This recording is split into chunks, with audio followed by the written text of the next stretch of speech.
Go Ford for your next truck or SUV and find an easier way to buy with Woodhouse Ford today. And experience the convenience of buying with Woodhouse Ford. Lease a 2023 Ford Escape Active for $397 per month for 48 months and 7,500 miles per year. First payment and $299 doc fee due at signing. Security deposit waived. Tax title license extra with approved credit. Expires 12/04/2023. With Lucky Land Slots, you can get lucky just about anywhere. Dearly beloved, we are gathered here today to... Has anyone seen the bride and groom? Sorry, we're here. We were getting lucky in the limo and we lost track of time. No, Lucky Land Casino, with cash prizes that add up quicker than a guest registry. In that case, I pronounce you lucky. Play for free at LuckyLandSlots.com. Daily bonuses are waiting. No purchase necessary. Void where prohibited by law. 18+. Terms and conditions apply. See website for details. And we'll see you again soon. See you next Monday, James and Vitor. Looking forward to seeing you. Yeah, boys. Always a pleasure. All right, ciao, fellas. Thank you so much for being here. Have a great week. Bye for now. And Read the Rich Woman. It's a good book.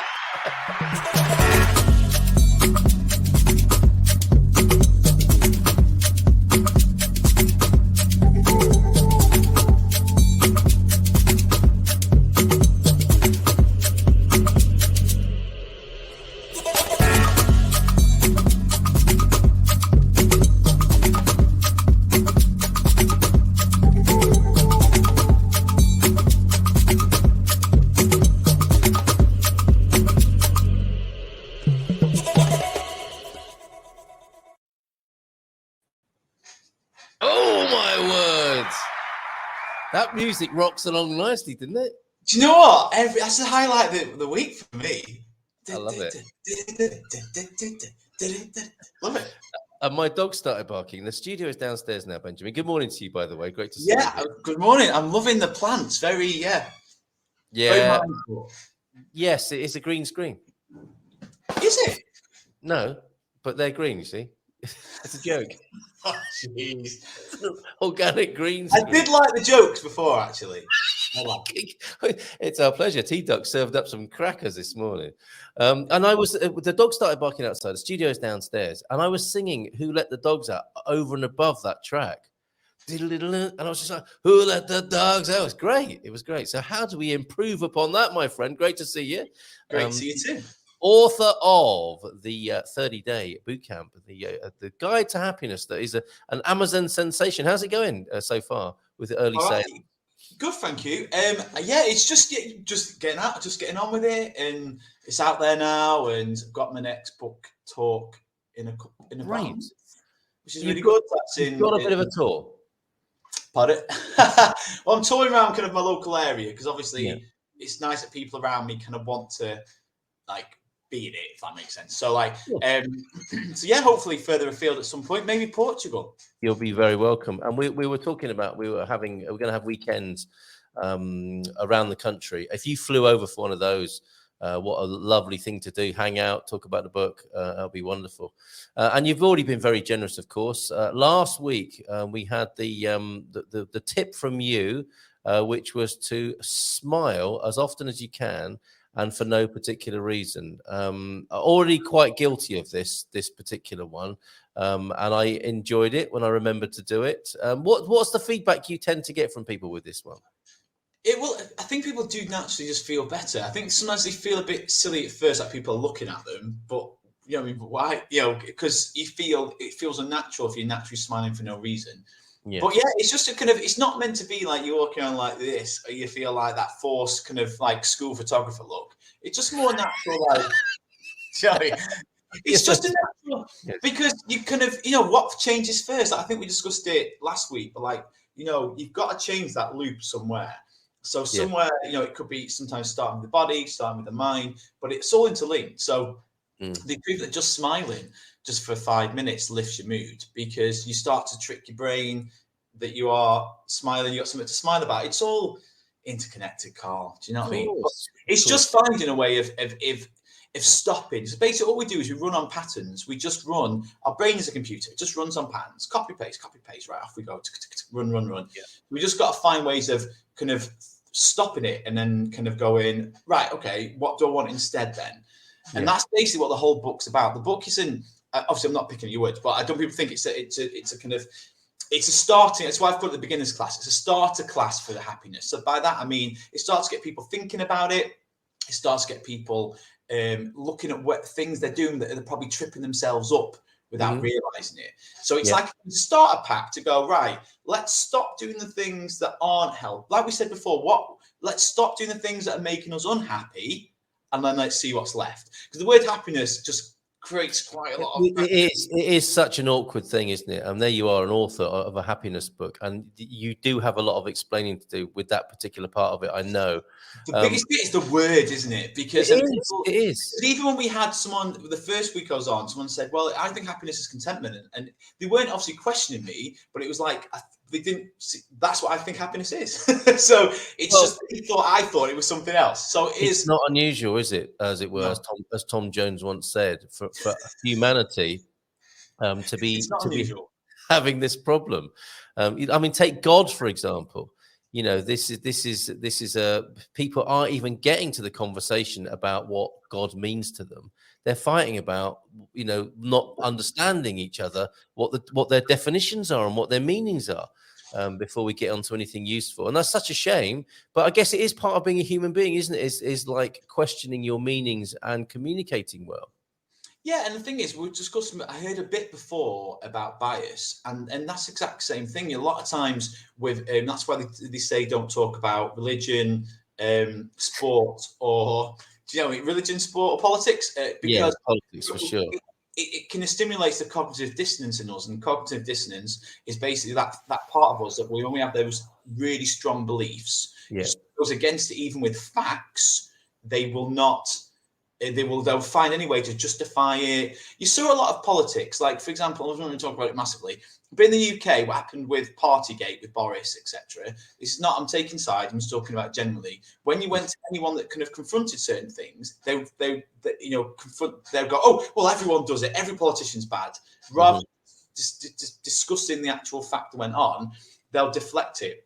So I think you're absolutely right. So I think people with this, it's trying to find those biases and push them to one side. And I think the key, if we're going to kind of obviously do this next few weeks, is probably saying we're trying to release the things that make us unhappy. Exactly. And, probably the best way. And then see what's left. But I generally think what's left is a better feeling. And if that's defined as happiness, then we're on the way. So be it. Fantastic. Okay, Jim White is thanking us for the last segment and is here. And he's saying, look, yeah, people do love their definitions of happiness, and we love to hear them, by the way, Jim.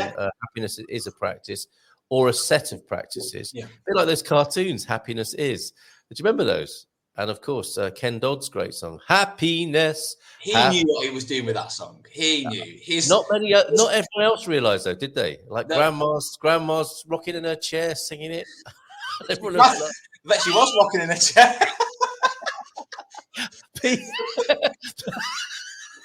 Oh, I'm a big Ken Dodd fan. He's lovely. We were happy all the time. We would just be using the Neanderthal invented rope. What does that mean? Surely what we would be like the Neanderthal who invented rope. Surely it is more about targeting what you want to achieve. That's why I love pinball.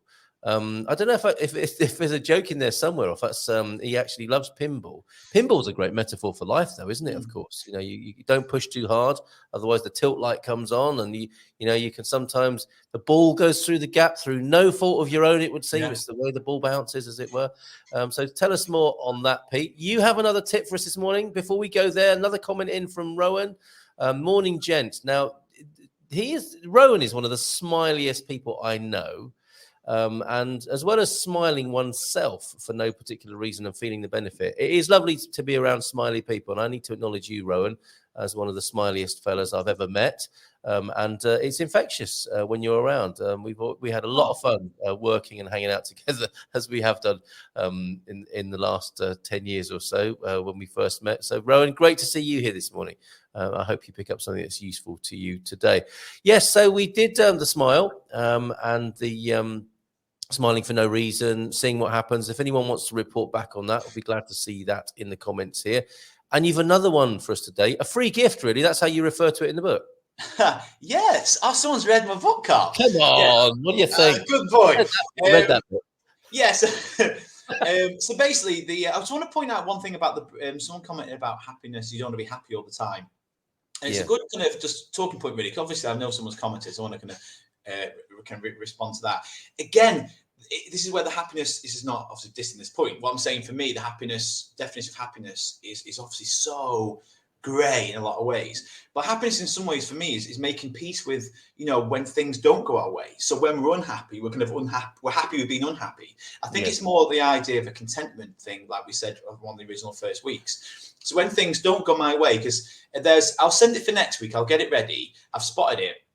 And I put it in a PowerPoint, but I won't be able to send it to you in time for this week. But there's just a kind of step-by-step, are you happy? It's a really cool little graphic about happiness.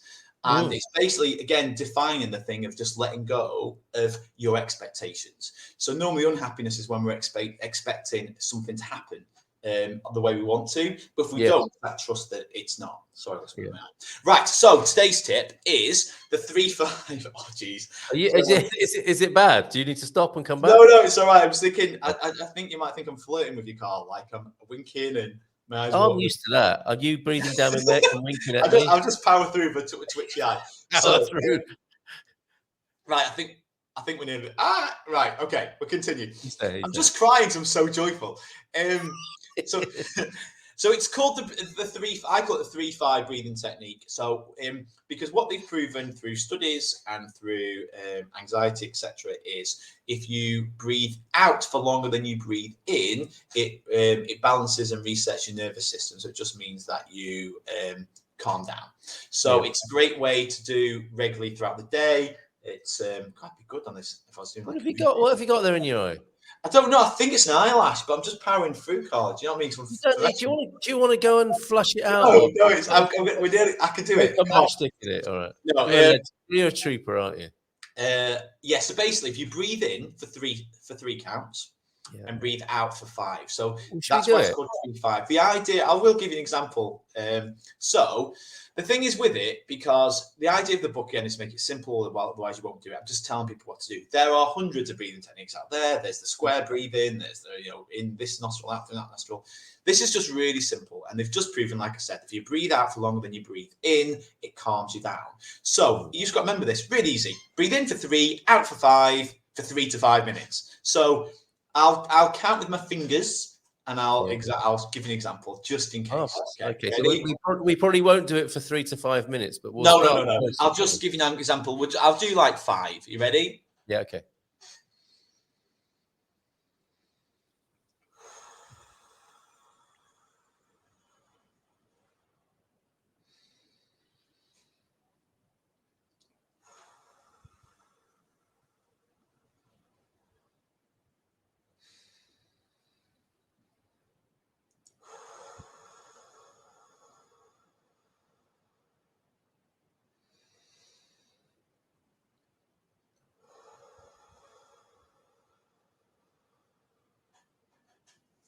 Nice. Makes you a little bit calmer. If you just tuned in, you have been greeted by the sound of heavy breathing. It's just 2 men, and one of them's got something in his eye, and the other one's glad to see him. Oh, Carl, I've missed you so much. Someone that is just pathetic as me. I look. None taken. Right. Well, let's see how that went down. And it's often the way people watch and don't take part. So it's still not too late. You can do this while you're watching, listening. The idea of it 3 is and the 5. Go on. Yeah. What is the idea? What's the science, man? People wait until, especially with mental health. And where I'm working at the moment, I've got a consultancy. So I'm in 8 weeks in a local college working with students one-on-one. It's great. Having lovely feedback. But what the thing is that everyone waits for is the kind of crash and burn. So, someone's really mentally struggling. Let's send them for help. What we should be looking at more is preventative. So preventative mental health. So if you start to feel it's a little bit aggy or a little bit what? Aggy. All right. Okay. So aggy subtitles. Edgy, yeah. Aggy means agitated. I think that's probably where it's from. Yeah. But yeah, so just when you start to feel yourself, so don't wait until you're really peed off about something, or don't wait until your day has got to like 80-90%. It's just waiting to when you start to feel a little bit, just go, okay, I'll just do it. I'll just breathe in for 3, out for 5, in for 3, out for 5. And the great thing is you can do it in the office. You can do it on a train. You can do it at the bus stop. You know what I mean? You can do it wherever. No one's going to know you're doing it. So it's not like you have to kind of like with tapping or certain other things where you're doing this and doing that and doing this and doing this. You know, you can do it quite easy. Absolutely right. And if nothing else, focusing on your breathing instead of whatever else it was that was doing your head in is going to be beneficial, isn't it? The simplicity of this is absolutely devastating. And I think as well, half of it is probably that as well, because you're focusing on your 3-5, 3-5, you know, as well. I think that's part of it. I think it's all inclusive because, again, your brain runs on patterns and momentum. So you can imagine a train running 100 miles an hour. You won't suddenly stop it. And that's why people think, oh, I'll give up and say, I can't do it. My mind never stops. It's because people try and suddenly stop that train. You can. You've got to then train yourself. I think someone said it before, happiness is a practice. You know, letting go is a practice. And it's all about then just finding ways to slow it down. Another analogy is if you shake a snow globe, you wouldn't just suddenly stop and go, why is it all snowy? You know, it takes time to calm down. So what I try and do in my work is try and make it relevant and make it like using metaphors to make people go, oh yeah, it does take time. And oh yeah, the snow globe does settle. It's just, you've got to find those simple techniques, hence the book, to help you make that shift. So the book is, like I said, it's a starting point for people to go find ways of just being a bit calmer, letting go of the things that make them unhappy, and then see what grows. And it might be they are a lot happier. It might be they're pulled in a certain direction. You know what I mean? I love it. You remember we had a lot of fun on Blog Talk Radio. We'd have random and Aggie comments, wouldn't we? We might have got one here. That the Ancient Mariner, can I have this part of my life? Please, no, sorry, it's gone, Ancient Mariner. What's up with him? Do you think? Has he got a bit of Monday morning? Do you know what? I missed them ones. You used to get some real abuse. We used to get some. Yeah, this is nothing to us. This is nothing. But what's your beef? Come on, talk. You can talk to me. Carl and Ben are here. And if he's got agitated, or Aggie, as you put it, Eggie even, it's probably not us, is it? It's probably he's got this is another interesting thing, and it might come up, or it might be one of the more advanced books. But if anyone gets a bit agitated, it might not be the thing in front of them that's doing it. It might be underlying agitation and stuff that is unresolved stuff that is being triggered. So, you know, we are here for you, Ancient Mariner. If you have been triggered by us hanging out, having a good time here, and endeavouring to have the world a more happy place, and I hope that's really guilted you up, us putting it like that. The thing is, Carl, like it's going back to kind of cognitive dissonance again. Yes, this is nothing against this person, whatever. He can take it. I know him personally. He can take it. Yeah, no. The thing is that if we tell someone not to do something, then we'll just fight back. Kids, the biggest example, tell them not to do something, they want to do it, and vice versa. The thing is, for us, we've got to do this without allowing people free will of their choice. If they don't like it, it's only our choice then to get offended by it. As long as they're not nasty and they're not calling me out and threatening in abusive behaviour, absolutely free will not to like it. And then it's only yours, but it's something to work on ourselves if we're bothered if people don't like it. If that's, you know, I don't like mushrooms. What? I know. Sorry, we can't be friends. He's got to go. Somebody, unbelievable. No, what I'm saying is, like, the mushroom doesn't get offended, does it? So if you don't like it, well, they do say that. I mean, it's a bit like octopuses. I found out that octopuses are much more intelligent than I originally have assumed whilst eating them, and now I feel a bit bad about it. Hasn't stopped me eating them, by the way. But mushrooms might be.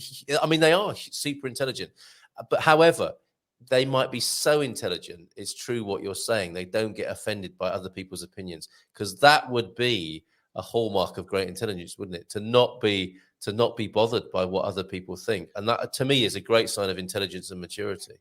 I think it's easier said than done. Obviously. Oh hell yeah, yes, of course. No, it's just something that I always ask myself: like, why am I bothered what they think, and why is my self-worth,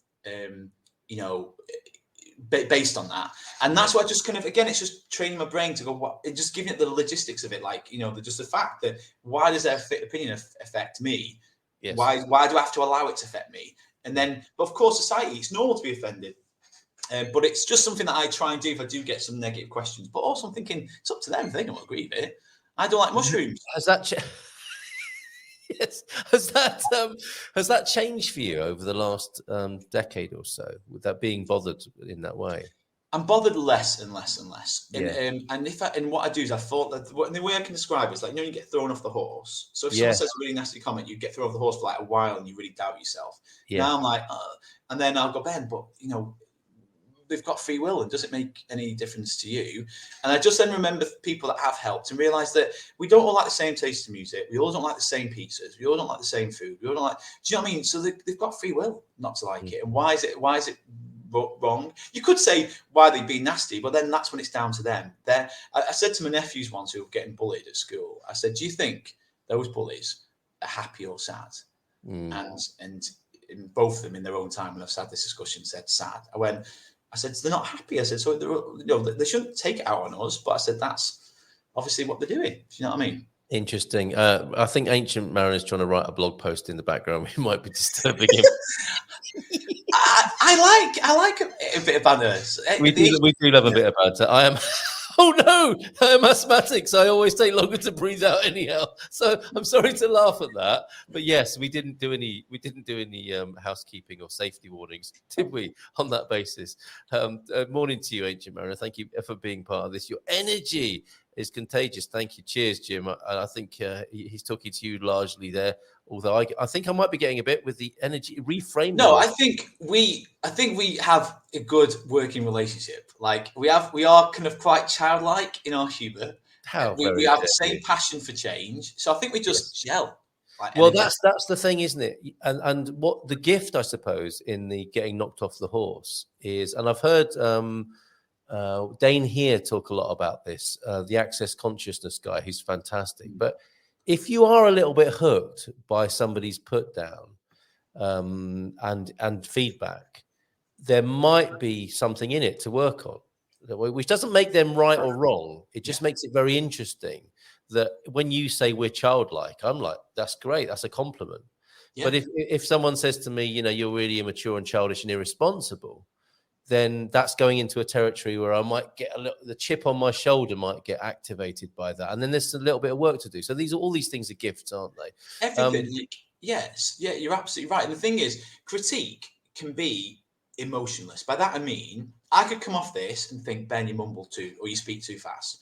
That is absolutely fine for me to go, right, well, next time I'll try and speak slower. Probably not of you, so we get all giddy and silly and laugh.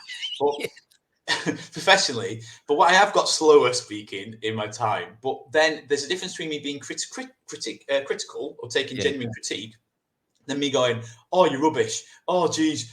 Can you feel the difference? So we can still critique ourselves without any dissing of ourselves or beating ourselves up. Beat yourselves off. Up. Sorry.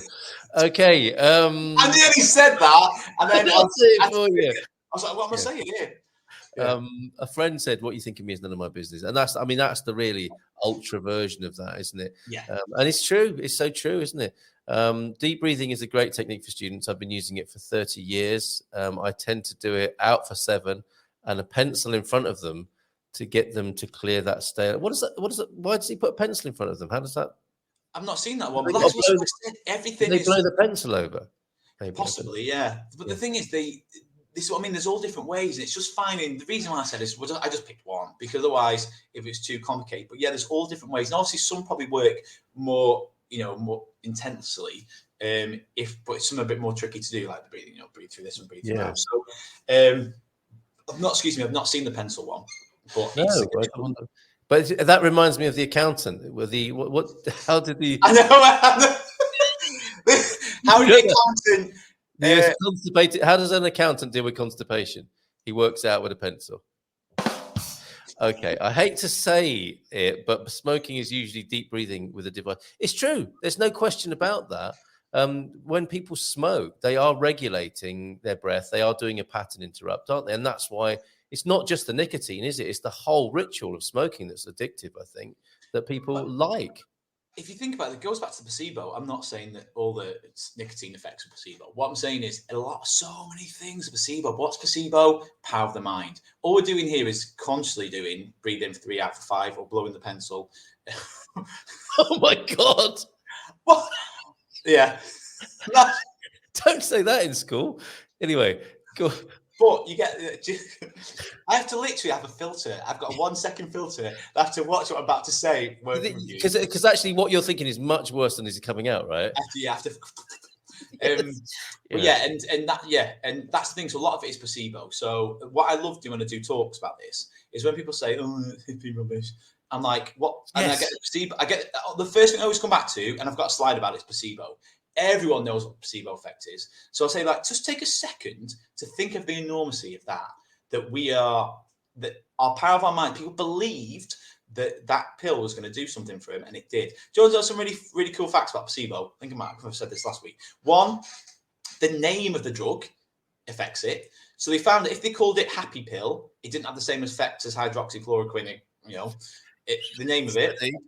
Also, the doctor. If the doctor was young, they didn't work as well as when the doctor was old. And the colour of the pill, and I can't remember which one it was because I get confused. Red or blue, one of them works better. So it just shows you all about the power of our mind. So that the breathing, the blue pills seem to work very effectively, don't they?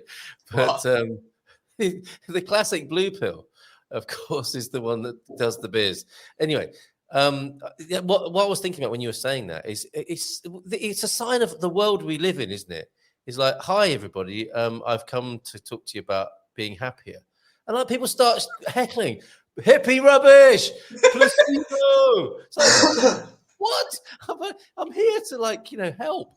It's so funny, isn't it? But going back to this cognitive dissonance, it's so fascinating. That's why in the talks I always talk about it in detail, because we have to realize if people have dragged their husbands or dragged their wives along, they're going to be like, nope. So whatever you say, they're going to be like, nope. Yeah. So if they're unhappy and they don't think they can change what there is, they will just not agree with it. Even if we said facts, this is a fact, that's a fact, they'll be like, ugh, because that's how they get away with that's how they deal with cognitive dissonance. Rather than taking a second to go, actually, I'm wrong. They don't want to admit they're wrong.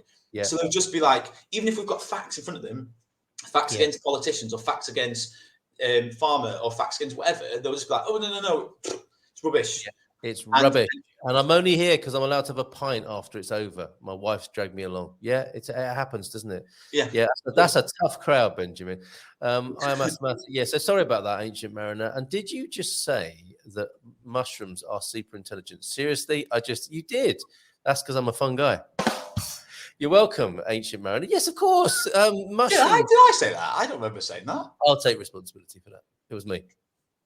It was me. The mushrooms, octopuses and mushrooms. No, you said octopuses were super intelligent. And I believe it to be the case for mushrooms as well. You said you didn't like mushrooms. I said they're intelligent because they don't take you personally when you say you don't like them. That is a sign of isn't it?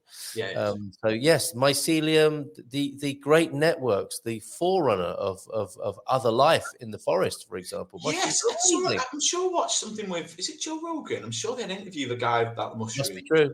Yeah, it must be true. If Joe Rogan's done it, definitely. That's a nice little trigger we've got embedded in there. Right, so we're coming towards the end of today's session on the Iberian FM phone-in. We have stunned callers. No calls coming in, but this is a phone-in. 913-590-303. It's just been lovely to chat to you anyway. We've been doing some breathing. That is the homework for this week. I don't want... Actually, calling it homework is disastrous, isn't it? Yeah, it is, yeah. Well, let's call it a bit of fun. The free gift. That sounds so much better. The 3-5 breathing. Remember that for this week. Do try it.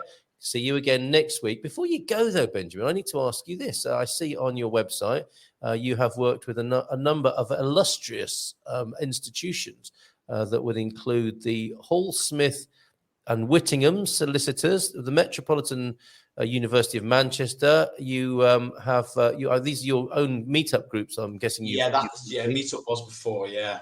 Novus, Foundation for Change, South Cheshire College and West Cheshire College. Sounds like a bit of rivalry in Cheshire there.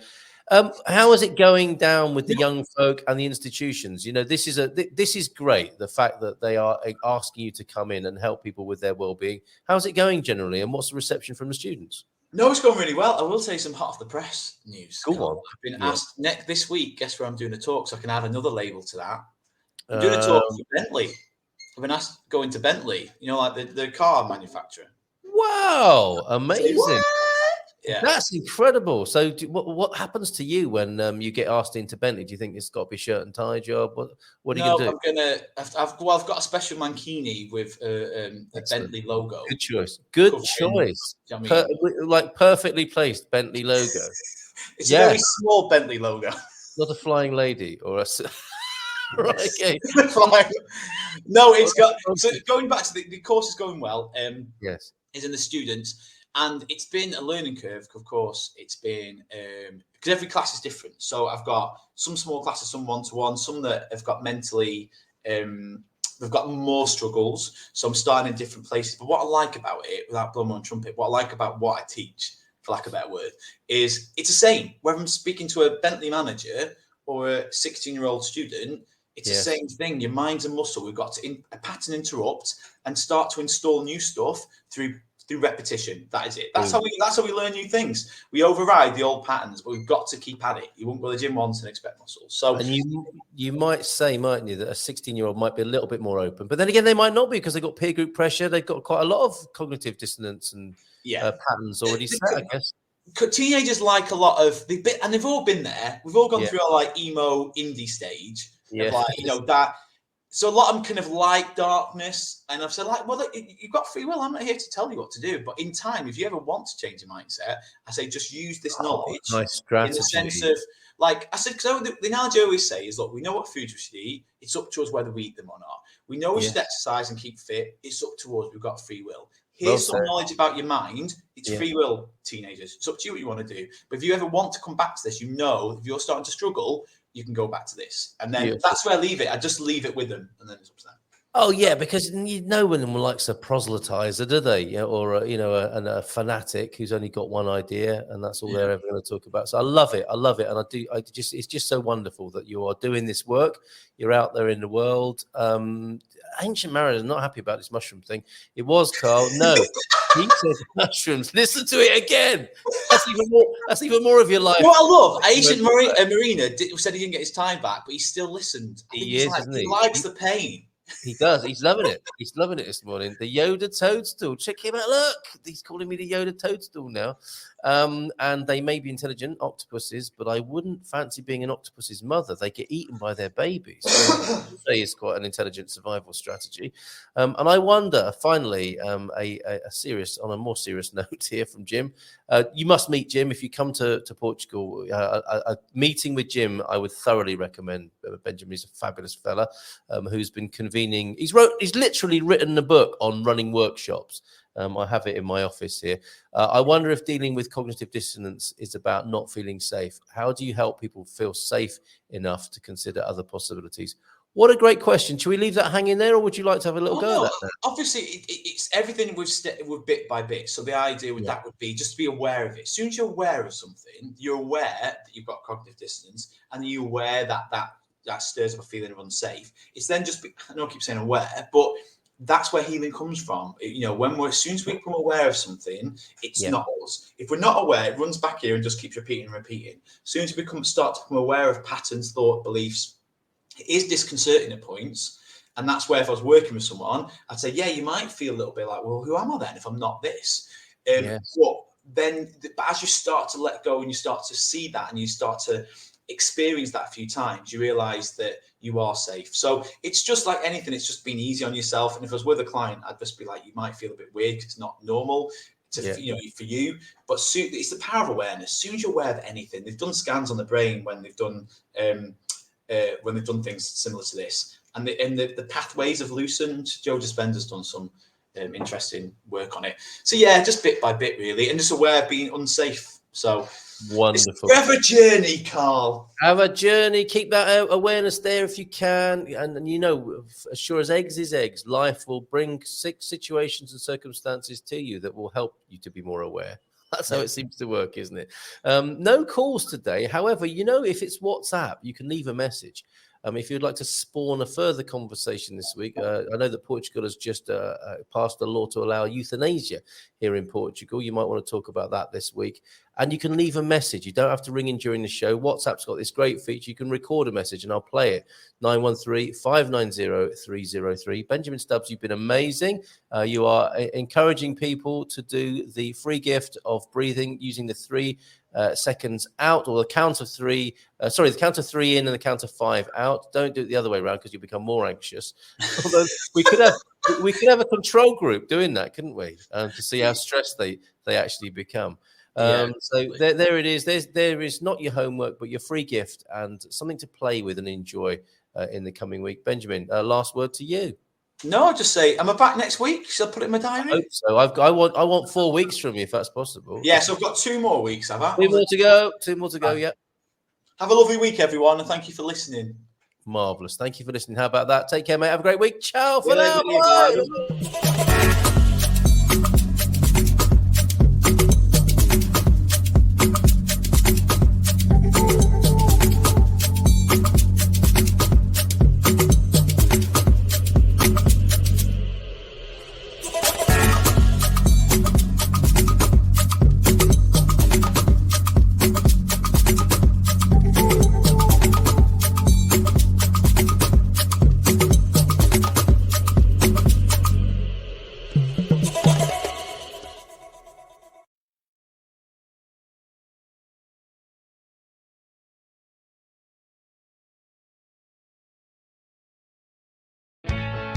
Go Ford for your next truck or SUV and find an easier way to buy with Woodhouse Ford today and experience the convenience of buying with Woodhouse Ford.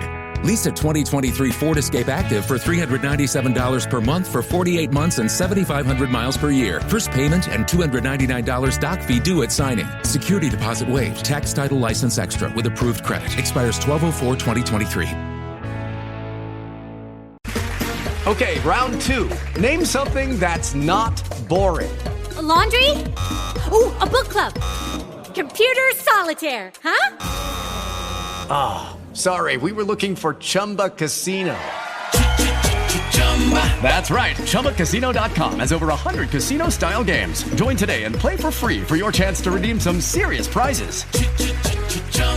ChumbaCasino.com. No purchase necessary. Void where prohibited by law. 18+ terms and conditions apply. See website for details.